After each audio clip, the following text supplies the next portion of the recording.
এই বেকিং সেক্টরে আইসা আমি যে কত কিছু নষ্ট করলাম এটা আল্লাহই জানে। কেক বানাইতে যা যা লাগে সেগুলো নষ্ট করছি, এটার কথা বাদই দিলাম। আমি যে একটা জিনিস কতবার কিনছি সেটা হিসাব করতে হবে এখন। দেখেন, এই যে দেখতেছেন কিচেন স্কেল, এটা আমি টোটাল ৩টা কিনছি। এই নতুনটা নিয়ে ৩টা কিনছি।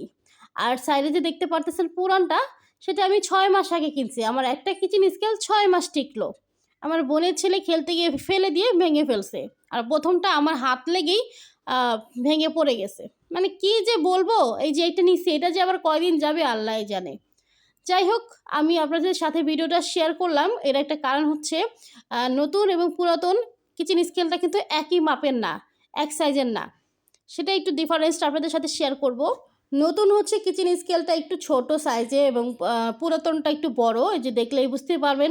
এবং নতুন মেশিনটার ব্যাটারিটা একটু চিকন এবং পুরাতন কিচেন স্কেলের ব্যাটারিটা একটু মোটা। এই ব্যাটারিটা আমি দুটো একসাথে রেখে দেখাচ্ছি, তাহলে আপনারা ডিফারেন্সটাও বুঝতে পারবেন। এই যে দেখতে পাচ্ছেন চিকন এবং মোটা। সো ডিফারেন্সটা বুঝতেই পারছেন।